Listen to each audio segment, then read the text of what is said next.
Subscribe now and press the bell icon. Never miss an update. नमस्कार दोस्तों, स्वागत है आपका राष्ट्रीय ब्रांड यूट्यूब चैनल में।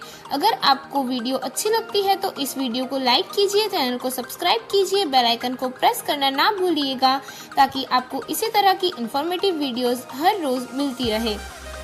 दोस्तों, इस वीडियो को ज़्यादा से ज़्यादा अपने फ्रेंड्स एंड फैमिली के साथ शेयर कीजिएगा और अपने अपने ओपिनियन हमें कमेंट बॉक्स में बताना न भूलिएगा। दोस्तों, राष्ट्रीय ब्रांड के व्हाट्सएप और टेलीग्राम ग्रुप आप सभी के लिए अवेलेबल है। सो आप इस चैनल के अबाउट में जाकर फॉर्म फिल कर जुड़ सकते हैं हमारे व्हाट्सएप और टेलीग्राम ग्रुप में। फीमेल्स के लिए अलग से व्हाट्सएप ग्रुप अवेलेबल है, सो वो भी फॉर्म फिल कर हमारे व्हाट्सएप ग्रुप का हिस्सा बन सकती है। अब ज़्यादा देर ना करते हुए ले चलती हूँ आपको वीडियो की ओर। आशा करती हूँ आपको वीडियो पसंद आएगा।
महर्षि अगस्त्य से श्वेत की कथा सुनकर श्री रामचंद्र ने पूछा, मुनिराज, कृपया यह और बताइए कि जिस भयंकर वन में विदर्भराज श्वेत तपस्या करते थे, वह वन पशु पक्षियों से रहित क्यों हो गया था? रघुनाथ जी की जिज्ञासा सुनकर महर्षि अगस्त्य ने बताया, सतयुग की बात है, जब इस पृथ्वी पर मनु के पुत्र इक्ष्वाकु राज्य करते थे। राजा इक्ष्वाकु के 100 पुत्र उत्पन्न हुए। उन पुत्रों में सबसे छोटा मूर्ख और उद्दंड था। इक्ष्वाकु समझ गए कि इस मंदबुद्धि पर कभी न कभी दंडपात अवश्य होगा, इसलिए वे उसे दंड के नाम से पुकारने लगे। जब वह बड़ा हुआ तो पिता ने उसे विंध्य और शैवल पर्वत के बीच का राज्य दे दिया। दंड ने उस स्थान का नाम मधुमंत रखा और शुक्राचार्य को अपना पुरोहित बनाया। एक दिन राजा दंड भ्रमण करता हुआ शुक्राचार्य के आश्रम की ओर जा निकला। वहां उसने शुक्राचार्य की अत्यंत लावण्यमयी कन्या अर्जा को देखा। वह कामपीड़ित होकर उसके साथ बलात्कार करने लगा। जब शुक्राचार्य ने अर्जा की दुर्दशा देखी तो उन्होंने शाप दिया कि दंड 7 दिन के अंदर अपने पुत्र, सेना आदि सहित नष्ट हो जाए। इंद्र ऐसी भयंकर धूल की वर्षा करेंगे जिससे उसका संपूर्ण राज्य ही नहीं, पशु पक्षी तक नष्ट हो जाएंगे। फिर अपनी कन्या से उन्होंने कहा कि तू इसी आश्रम में इस सरोवर के निकट रहकर ईश्वर की आराधना और अपने पाप का प्रायश्चित कर। जो जीव इस अवधि में तेरे पास रहेंगे वे धूल की वर्षा से नष्ट नहीं होंगे। शुक्राचार्य के शाप के कारण दंड, उसका राज्य और पशु पक्षी आदि सब नष्ट हो गए। तभी से यह भूभाग दंडकारण्य कहलाता है। यह वृत्तांत सुनकर श्रीराम विश्राम करने चले गए। दूसरे दिन प्रातःकाल वे वहां से विदा हो गए। एक दिन श्री रामचंद्र जी ने भरत और लक्ष्मण को अपने पास बुलाकर कहा, हे भाइयों, मेरी इच्छा राजसूय यज्ञ करने की है, क्योंकि वह राजधर्म की चरम सीमा है। इस यज्ञ से समस्त पाप नष्ट हो जाते हैं तथा अक्षय और अविनाशी फल की प्राप्ति होती है। अतः तुम दोनों विचार कर कहो कि इस लोक और परलोक के कल्याण के लिए क्या यह यज्ञ उत्तम रहेगा।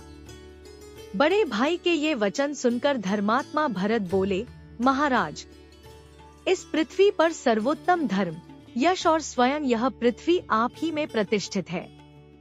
आप ही इस संपूर्ण पृथ्वी और इस पर रहने वाले समस्त राजा भी आपको पितृतुल्य मानते हैं।